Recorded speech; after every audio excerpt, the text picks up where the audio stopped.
Halo teman-teman, kali ini kita akan bahas tentang kasus predator wanita yang dijuluki Boston Strangler atau pencekik Boston.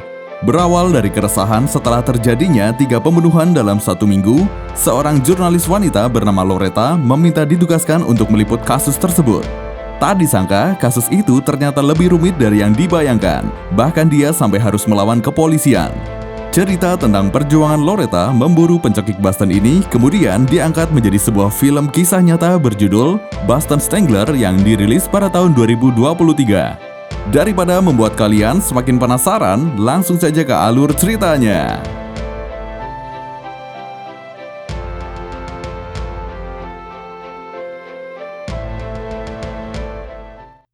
Film dimulai dari seorang kasus pembunuhan di Michigan, Amerika Serikat pada tahun 1965.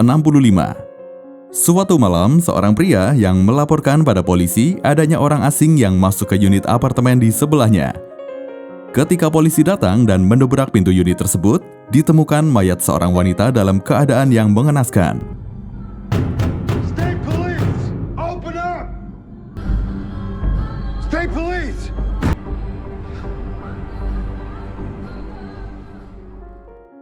Selanjutnya, film mundur ke 3 tahun sebelumnya. Di kota Boston, tinggallah seorang reporter bernama Loretta bersama suami dan kedua anak mereka. Loretta bekerja di kantor berita Record American pada divisi lifestyle. Namun sebenarnya, Loretta sangat ingin mendapatkan tugas investigasi yang menjadi tugas divisi kejahatan. Sebab itu, dia selalu mengumpulkan berita tentang berbagai kasus untuk mengikuti perkembangannya. Dia sudah mencoba memintanya kepada Jack Holland, ketua redaksi. Namun Holland merasa tidak perlu karena sudah ada 6 orang yang mengurus divisi kejahatan. Hari itu di kantor, Loretta membaca berita tentang kasus pembunuhan seorang wanita di sebuah apartemen. Dia menyadari ada kemiripan cara pembunuhan dengan pelaku pencekik janda di Back Bay. Setelah itu, dia melihat seseorang berpakaian perawat datang ke kantor. Teman Loretta pun memberitahu kalau orang itu adalah Jean Cole, anak buah Holland. Katanya, Jean bisa menyamar untuk mendapatkan informasi. Loretta kemudian menghampiri Jean yang kesulitan karena mesin ketiknya rusak. Here's mine. I'll fix this one. Thanks. Setelah Loretta meminjamkan mesin ketiknya, Jean memberitahu kalau dia sedang menulis tentang penganiayaan pasien. Loretta bertanya, bagaimana Jean mendapatkan tugas tersebut? Jean menjawab, dia memintanya. Loretta agak terkejut Jean bisa mendapatkan tugas investigasi semudah itu. Sepulang kerja, Loretta pergi ke rumah ibunya. Mereka sedikit berdebat karena hari itu ibunya tidak pergi menemui dokter. Ketika Loretta hendak pulang, dia menyuruh ibunya duduk saja, tidak perlu mengantarnya ke depan. Namun ibunya berkata, dia berdiri karena harus memasang rantai pintu sejak ada tetangga yang dibunuh. Loretta terkejut mendengarnya. Ibunya lalu memberitahu bahwa korbannya adalah seorang wanita tua yang tinggal di apartemen pojok dekat rumah. Di perjalanan pulang, Loretta menyempatkan melihat ke apartemen tersebut.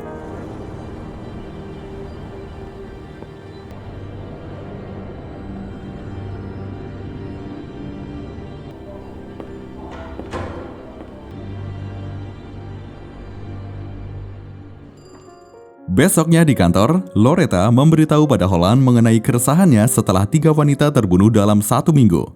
Loretta mengatakan dia ingin membuat profil korban dan memeriksa hubungan ketiganya. Tapi Holland tidak memberi izin. Katanya Loretta tak berpengalaman meliput pembunuhan. Loretta pun menjawab bagaimana dia bisa punya pengalaman jika tak diberi peluang. Akhirnya Holland memberi izin dengan syarat Loretta tetap bertugas di divisi lifestyle. Hal pertama yang Loretta lakukan yaitu menemui pengelola gedung apartemen yang menemukan korban bernama Aida Irga. Dia menanyakan apakah pengelola gedung melihat ada yang menerobos masuk. Pengelola gedung menjawab, tidak ada, pintunya terkunci, dia masuk menggunakan kunci utama. Loretta bertanya lagi, apakah ada hal aneh saat pertama kali masuk? Pengelola gedung berkata, informasi detail seperti itu tidak boleh dimasukkan ke koran. Loretta pun mengatakan dia hanya sedang berusaha memahami kejadiannya.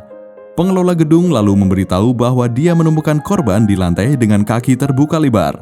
Pergelangan kaki terikat pada sebuah kursi, ada gagang sapu di vaginanya dan leher korban diikat dengan stocking dalam bentuk pita seperti hadiah. Selanjutnya, Loretta pergi ke kantor polisi untuk mencari informasi tentang korban bernama Anna Slessers. They're out. I've never seen you before. Namun, Opsir Dogan, petugas yang datang pertama ke TKP, saat itu sedang berada di luar. Setelah itu, Loretta kembali ke kantor melaporkan kalau dia belum bisa mengkonfirmasi dua korban lainnya. Berkat bantuan Holland, dia akhirnya mendapatkan laporan otopsi korban bernama Helen Black. Di dalam laporan tertulis sebuah stocking nilon diikat kencang di leher korban dengan bentuk simpul pita ganda. Kemudian, Loretta mencoba datang lagi ke kantor polisi mencari Opsir Dogan. Dia diberitahu bahwa saat itu Opsir Dogan sedang minum di bar. Loretta pun pergi ke sana menghampiri Opsir Dogan. Loretta mengatakan dia hanya ingin menanyakan stocking yang terikat di leher korban memiliki simbol pita ganda atau tunggal. Opsir Dogan menjawab tubuh korban harus dibalik untuk melihatnya, tapi dia tidak bisa menyentuh mayat karena dia hanya polisi jalan raya. Namun Opsir Dogan mengkonfirmasi bentuknya seperti hiasan. Did it look decorative? Yeah. Loretta pun segera menulis artikelnya. Dia menemukan beberapa kesamaan dari ketiga korban, di antaranya ketiganya diserang secara mendadak, kesamaan simpul yang mengikat, dan merupakan wanita tua yang tinggal sendirian. Setelah artikel buatannya dicetak, semua orang ramai membicarakan tulisan Loretta. Akan tetapi, berita tersebut membuat Record American terus mendapat telepon dari kantor polisi dan kantor kejaksaan. Kepala Divisi Kejahatan mengatakan bahwa seharusnya Holland tidak menugaskan Loretta. Tak lama kemudian, komisaris polisi wilayah datang menemui Holland. Dia menanyakan mengapa mengirim perempuan ke kantor polisi dan menggoda anak buahnya di bar tanpa memperkenalkan diri sebagai reporter. Holland tak menghiraukan, dia meminta komisaris langsung saja mengatakan apa kesalahan beritanya, sehingga revisinya bisa segera dicetak. Komisaris mengatakan semua itu hanya gosip di bar. Divisi pembunuhan masih terus menyelidiki kasus-kasus tersebut dan tidak ada bukti yang menghubungkan ketiga kasus itu. Holland bertanya bagaimana dengan stockingnya. Sebelum akhirnya pergi, komisaris berkata, If you keep running this story, you're gonna end up embarrassing yourself.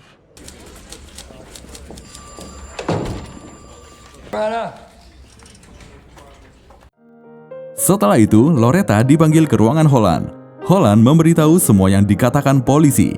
Namun Loretta mengatakan dia sudah mengkonfirmasi semua informasinya dan dia selalu memperkenalkan diri sebagai reporter sebelum bertanya.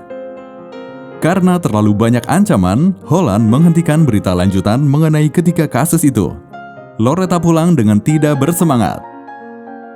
Sebelum masuk rumah, dia mendengar kakak iparnya mengatakan pada suaminya bahwa seharusnya Loretta tidak bekerja, tetapi mengurus rumah dan suami. Loretta dan suaminya memang sama-sama bekerja, sebab itu anak mereka lebih sering diasuh oleh kakak iparnya. Malamnya, Loretta bertanya pada suaminya, mengapa tidak menyuruhnya tinggal di rumah, ibunya bahkan juga memintanya tidak bekerja. Suaminya menjawab, dia tahu Loretta akan sengsara jika melakukan itu. Dan lagi pun, tidak ada yang menjamin hidup mereka berubah jadi lebih baik jika Loretta berhenti bekerja. Suatu pagi, Jean dan Loretta mendapat kabar munculnya korban keempat pelaku pencekikan wanita. Mereka berdua pun diminta bekerja sama oleh Holland untuk membuat berita tentang si pencekik. Jean kemudian membawakan setumpuk buku telepon. Dia mengatakan pada Loretta bahwa mereka harus menghubungi satu persatu orang yang memiliki nama keluarga sama. Menjawab keterkejutan Loretta, Jean menyuruhnya cepat memulai sebab ada banyak nomor yang harus dihubungi. Mereka harus menelpon hingga akhirnya Loretta menemukan sepupu korban dan berhasil mengkonfirmasi berita. You are Gene Cole. I'm a reporter with the Record American. They just confirmed number 4. All right. Hasil tulisan mereka yang memperkirakan pelaku 4 pembunuhan itu adalah satu orang menghebohkan seisi kota. Media mempertanyakan kepada kepolisian apakah pembunuhnya benar satu orang. Namun komisaris hanya menjawab, sampai identitas pelaku terungkap, semua orang diharap untuk menjaga keselamatan diri. Kemudian, seorang pria misterius terlihat mendatangi sebuah unit apartemen mengatakan perlu memeriksa lokasi untuk proses pengecatan minggu depan. Wanita penghuni unit apartemen itu memperbolehkan masuk karena mengira itu petugas yang dikirim pengelola gedung. Tapi keesokan harinya, wanita tersebut ditemukan tewas terbunuh dengan kondisi stocking mengikat di leher. Kasus pencekikan kelima itu membuat polisi semakin dituntut untuk segera menemukan pelakunya. Selanjutnya, untuk meningkatkan pembaca koran Record American, foto Loretta dan Jean dipasang di koran. Perusahaan ingin menunjukkan pada orang-orang bahwa inilah dua jurnalis perempuan yang menyelidiki kasus pembunuhan yang tengah menggemparkan kota. Loretta keberatan, tapi karena Jean tidak masalah, jadi dia pun mengikuti saja. Mulai sejak itu, mereka berdua mendapat banyak kiriman surat dari para pembaca, terutama para wanita yang menceritakan betapa menakutkannya pada malam hari. Loretta membuat julukan pagi si pelaku, yaitu Boston Strangler atau pencekik Boston. Di malam tahun baru, ketika keluarga Loretta sedang makan malam bersama, Jean menelpon memberitahukan korban selanjutnya yang kali ini adalah seorang gadis muda. Terpaksa, malam itu Loretta melewatkan makan malam karena harus melihat TKP. Tetangga korban menceritakan bahwa hari itu seorang pria datang untuk mengecat apartemen. Setelah dipersilahkan masuk, mendadak pria itu mengatakan dia cantik dan menawari untuk menjadi model. Karena gugup, dia berkata ada suaminya di rumah lalu berpura-pura pergi memanggil suaminya. Loretta dan Jean jadi bingung karena tipe korbannya berubah dari wanita tua menjadi gadis muda. Melihat wajah istrinya terekspos di berita, suami Loretta merasa khawatir karena bisa saja pelaku yang masih berkeliaran mengincar Loretta. Sesaat kemudian, Loretta berturut-turut menerima telepon teror. Suami Loretta jadi lebih khawatir. Rupanya tidak hanya Loretta, Jean pun mendapatkan telepon teror yang sama. Di acara pemakaman korban, Loretta menyempatkan berbincang dengan Detektif Conley Departemen Pembunuhan. Dia menanyakan apakah sudah ada petunjuk pelaku dan akan segera dilakukan penangkapan. Akan tetapi ternyata polisi belum menemukan petunjuk apapun selama ini. Tidak ada tersangka dan tidak menemukan motif pelaku.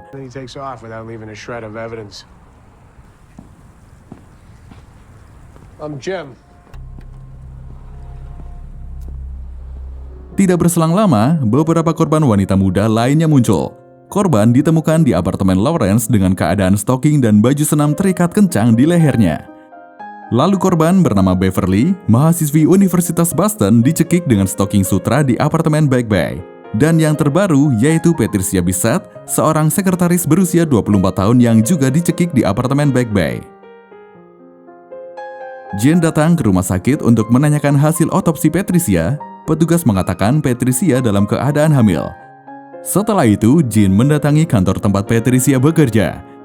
Dari teman Patricia, Jean mengetahui bahwa Patricia menjalin hubungan dengan Tuan Nielsen yang adalah bosnya. Semua orang kantor mengetahui perselingkuhan mereka. Mengenai kehamilan Patricia, Tuan Nielsen sudah mengatur penyerahan bayi itu ke sebuah biara. Di saat yang sama, Loretta sedang berada di rumah orang tua Beverly, kemudian lanjut menemui teman Beverly. Katanya, Beverly baru saja putus dari pacarnya. Beverly sangat takut kepada mantannya yang bernama Daniel Mars karena pernah dilecehkan. Daniel bertindak gila seperti menelpon tengah malam dan datang tanpa pemberitahuan.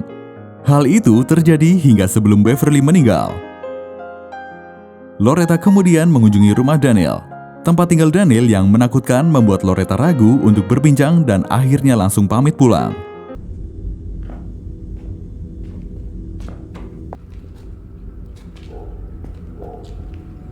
It's just back here. I'm gonna have to come back another time. Loretta memberikan bukti petunjuk yang mengarah pada Tuan Nielsen dan Daniel kepada Detektif Conley. Polisi pun langsung menangkap keduanya. Gordon Nielsen? Yes. Hands on the wall. Yes. You've been divorced once? Yes. Setelah dilakukan investigasi dan tes kebohongan, tidak ditemukan hal yang memberatkan kedua tersangka. Pelecehan yang dilakukan Daniel bisa terjadi saat kondisi mabuk. Namun, jaksa wilayah masih ragu kedua tersangka ada hubungannya dengan pembunuhan. Loretta tidak setuju hasil tersebut. Detektif Conley lalu memberitahu dia mendapat 100 panggilan setiap harinya dan hari itu komisaris polisi wilayah memerintahkan untuk menggeledah semua bargai di kota. Dia sudah berusaha sekuatnya untuk menyelidiki tapi belum mendapat semua info. Karena hal tersebut, Loretta dan Jean menganggap komisaris polisi saat ini tidak kompeten, menolak koordinasi dengan departemen polisi lain, koneksi yang hilang, dan petunjuk yang luput diperiksa. Loretta berkata bahwa kota mereka, terutama polisi, tidak bisa melindungi para wanita. Dia pun ingin membuat berita untuk mengkritik polisi, namun Holland melarang sebab tidak mau memulai perang dengan kepolisian. Malamnya, suami Loretta memberitahu bahwa dirinya mendapat posisi baru di kantor, gajinya lebih besar, tapi dia juga harus kerja paruh waktu di kantor lain. Dia tidak bermaksud menyembunyikan pekerjaan paruh waktunya, hanya saja mereka berdua sama-sama sibuk. Loretta kemudian bertanya, bagaimana rumah tangga mereka jika suaminya pergi kerja paruh waktu? Suaminya menjawab, Loretta harus melakukan tugasnya mengurus anak. Suaminya tidak pernah melarang Loretta bekerja, tapi mungkin Loretta terlalu mengabaikan tugasnya di rumah setelah mendapatkan tugas investigasi. Suaminya juga kecewa, Loretta tidak terlihat senang mendengar dia mendapat promosi. What more could I possibly do short of quit my job? You're gonna have to do your share. Is this your way of telling me to stay home? Most people would be happy their husband got a promotion. Hari berikutnya, Loretta dihubungi oleh detektif Linsky dari kepolisian kota New York. Dia memberitahu tentang pembunuhan yang terjadi di New York yang memiliki pola sama seperti pembunuhan di Boston, yaitu adanya stocking yang mengikat di leher. Untungnya, pelakunya tertangkap. Dia bernama Paul Dempsey yang juga merupakan pelaku pembunuhan yang terjadi 4 tahun sebelum korban pertama pencekik Boston. Korbannya adalah seorang wanita tua yang dicekik dengan stocking di lehernya. Loretta jadi berpikir, mungkin saja Paul merupakan identitas pencekik Boston. Loretta kesal karena saat itu polisi Boston tidak ada yang mau menyelidikinya. Akhirnya, Holland pun setuju untuk menulis berita kritik tentang kepolisian Boston. Akhirnya, wakil jaksa, John Bottomley, ditunjuk untuk mengawasi penyelidikan pencekik Boston. Malam harinya, seseorang menaruh pesan teror ke rumah Loretta.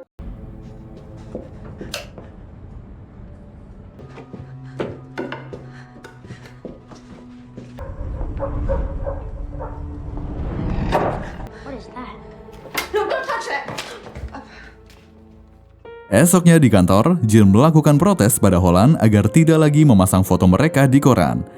Dia berkata, banyak orang gila di luar sana dan Holland mungkin akan membuat dia dan Loretta terbunuh. Suatu hari, seseorang bercerita bahwa beberapa hari lalu ada telepon tentang seorang pria yang menganiaya gadis-gadis di apartemen. Tersangkanya bernama Albert DeSalvo. Namun kepolisian Boston menolak memberikan informasi sehingga DeSalvo akhirnya dibebaskan. Selanjutnya, Loretta pergi ke kantor kepolisian Cambridge untuk mencari berkas kasus DeSalvo. DeSalvo dikenal sangat buruk di Cambridge. DeSalvo punya 2 julukan, yaitu pria hijau dan pria pengukur.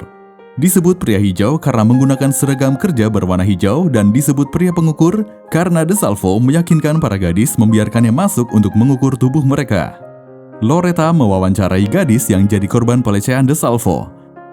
Gadis itu menceritakan kalau DeSalvo datang untuk mengukur tubuhnya karena katanya agensi mau menyewanya. Tapi DeSalvo tidak membawa pengukur dan menggunakan tangannya. Menyadari cerita gadis itu mirip dengan pernyataan tetangga korban di Boston, Loretta sangat yakin identitas pencekik Boston adalah DeSalvo. Dia pun segera menemui detektif Conley untuk memberitahukan hal tersebut. Namun, detektif Conley mengatakan bukan DeSalvo pembunuhnya. DeSalvo sedang dipenjara atas 6 pembunuhan dan baru bebas setelah korban di Boston yang bernama Sophie dibunuh. Loretta semakin frustasi, namun juga terobsesi untuk mengungkap pelakunya. You get your teeth into something and then your bottom falls out at 3 in the morning and you got nothing. Well, I'm making myself crazy. He's out there somewhere.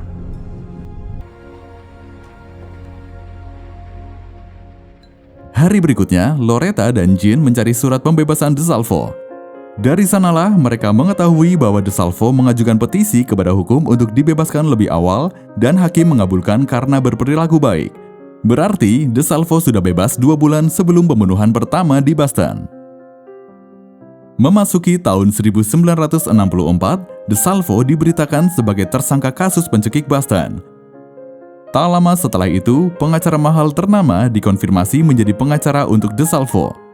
Loretta bertanya kepada detektif Conley bagaimana DeSalvo bisa mendapatkan pengacara mahal. Detektif Conley kemudian menceritakan hasil penyelidikan terhadap DeSalvo. Sebelumnya, polisi telah meminta tetangga korban untuk mengidentifikasi pelaku pembunuh Sophie. Namun, di antara banyaknya tersangka yang dihadapkan, dia tidak mengenali DeSalvo dan malah menunjuk George Nassar. Detektif Conley yakin identitas pencekik Boston bukan DeSalvo. Namun, saat itu kepolisian sudah menyatakan kepada media bahwa DeSalvo telah mengakui semua pembunuhan di Boston yang saat itu sudah mencapai 13 korban. Wakil Jaksa Wilayah, John Bottomley, ditugaskan untuk mengambil pengakuan DeSalvo. Akan tetapi, ada perjanjian antara John Bottomley dengan pengacara DeSalvo. DeSalvo akan mengakui 13 pembunuhan pencekik Boston dengan syarat pengakuan tersebut tidak bisa dipakai di pengadilan. Sebab itulah, setelah pengakuan tidak ada tuntutan lanjutan untuk DeSalvo.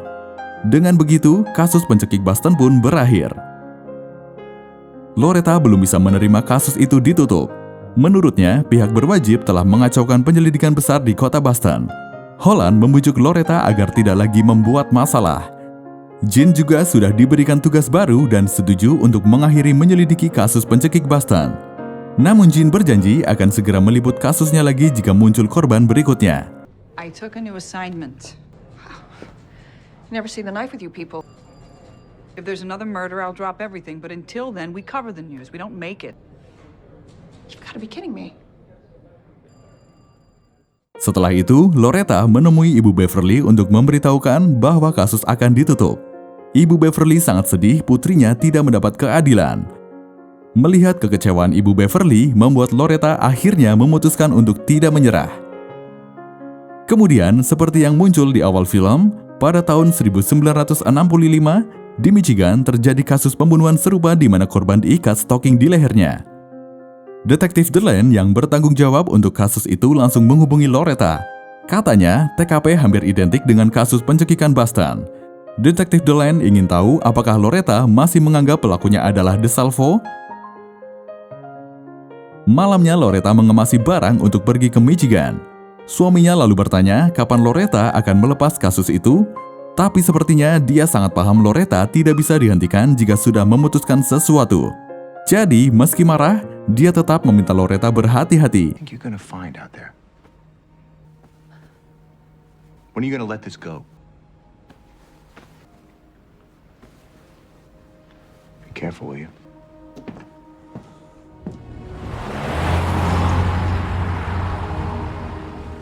Sesampainya di Michigan, Loretta membaca berkas kasus yang diberikan detektif Delenn. Setelah itu, Loretta tak sengaja melihat foto Daniel di koran. Dia pun langsung berpikir Daniel tersangka terbaik untuk pembunuhan di Michigan.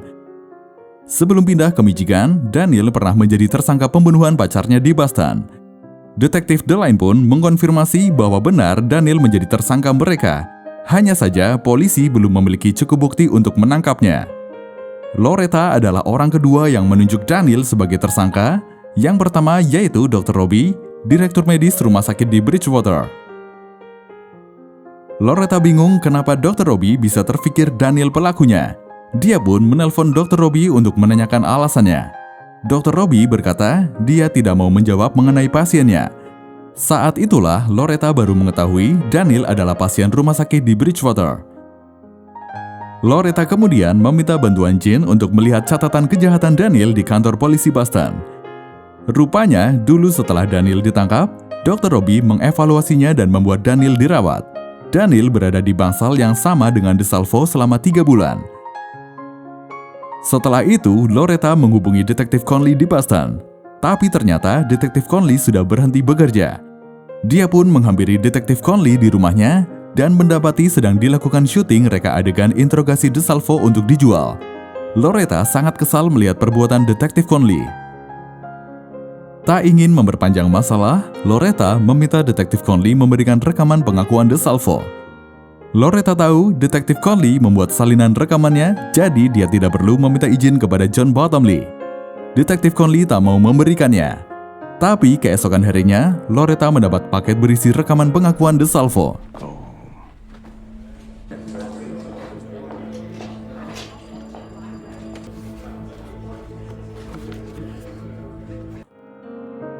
Setelah mendengarkan rekaman itu, Loretta menyadari ada sesuatu yang aneh. DeSalvo terkesan menebak-nebak jawaban. Selain itu, John Bottomley menunjukkan denah TKP ketika menanyakan tentang posisi ruangan di rumah korban.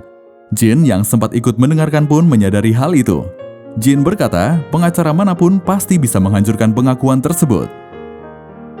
Loretta kemudian pergi ke rumah keluarga DeSalvo. Adik DeSalvo berkata tidak ingin lagi berbicara dengan reporter. Apapun yang dilakukan kakaknya tidak pernah berniat menyakiti siapapun.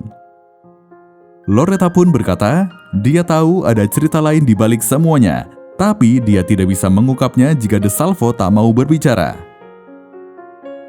Beberapa hari kemudian, Loretta mendapat panggilan telepon dari DeSalvo. Mereka lalu membuat janji untuk bertemu untuk mendengarkan ceritanya secara langsung. Naas setelah menelpon Loretta, DeSalvo dibunuh di bangsalnya. Come here tomorrow at visiting hours.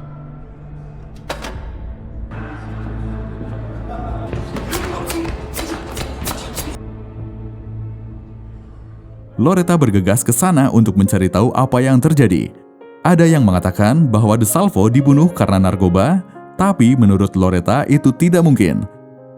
Seorang perawat kemudian memberikan secari kertas berisi sebuah alamat pada Loretta dan mengatakan orang itu tahu semuanya. Loretta memberitahukan Jean alamat tersebut. Dia meminta Jean menelpon polisi jika dalam 1 jam dia tidak ada kabar. Setelah itu, dia pun menuju alamat tersebut dan menemui seseorang bernama Harrison. Harrison pun bercerita bahwa dia, DeSalvo, Daniel, dan Nassar berada di bangsal yang sama. Daniel dan Nassar setiap hari selama berminggu-minggu melatih DeSalvo untuk melakukan pengakuan. Loretta bertanya, apa peduli mereka dengan DeSalvo? Harrison pun menjawab karena hadiah uang. Sebab itu, Nassar mau meminjamkan pengacaranya. Si pengacara berkata akan memberikan DeSalvo kontrak buku senilai $1 juta jika mau menceritakan kisahnya. DeSalvo yang perlu uang untuk menafkahi keluarganya pun menerima tawaran tersebut. Selanjutnya, Loretta pergi ke penjara menemui Nassar. Dia berkata, bukankah sungguh kebetulan dulu Nassar yang ditunjuk oleh tetangga Sophie, padahal ada DeSalvo juga dalam barisan. Loretta yakin Nassar lah pembunuh Sophie. Nassar menyangkalnya.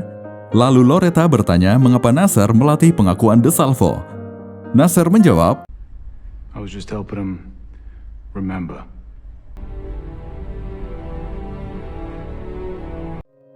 dia mau membantu DeSalvo demi hadiah uang $10.000 per korban. Jadi, makin banyak pembunuhan yang DeSalvo akui, makin banyak uang yang akan dia dapat. Nassar berkata, Loretta lah yang membuat mitos dan membuat orang-orang ingin percaya DeSalvo pelakunya. Sayangnya, banyak orang di luar sana yang membunuh dengan cara yang sama. Dari situ, Nassar memberitahu kalau DeSalvo harus mempelajari semua kasus pembunuhan yang ada agar bisa mengakui semuanya. Meskipun tidak semua kasus DeSalvo pelakunya, tapi publik sudah terlanjur percaya dia pelakunya. Jadi Nassar memanfaatkan DeSalvo untuk mengakui semua pembunuhan agar dia bisa mendapatkan banyak uang. Karena semakin banyak pembunuhan yang DeSalvo akui, maka semakin banyak uang yang dia dapat. Dari semua informasi yang Loretta dapat, dia pun membuat konspirasi tentang si pencekik. 5 pembunuhan pertama adalah wanita tua yang menjadi tipe korban Paul Dempsey. Dari ratusan korban DeSalvo, semuanya adalah wanita muda. Di saat identitas si pencekik belum diketahui pasti dan Paul Dempsey pindah ke New York, si pencekik mulai membunuh wanita muda.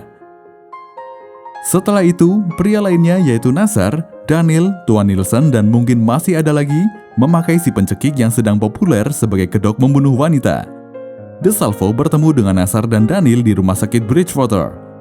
Nassar dan Daniel memanfaatkan DeSalvo untuk mendapatkan uang dengan memintanya mengakui semua pembunuhan terlepas dari siapa pembunuh sebenarnya. DeSalvo yang harus menafkahi keluarganya pun mau saja setelah dijanjikan sejumlah uang. Mereka kemudian melatih DeSalvo sebelum melakukan pengakuan terhadap 13 pembunuhan. Konspirasi yang dibuat Loretta mengejutkan semua orang hingga kepolisian pun menyatakan Are still open cases.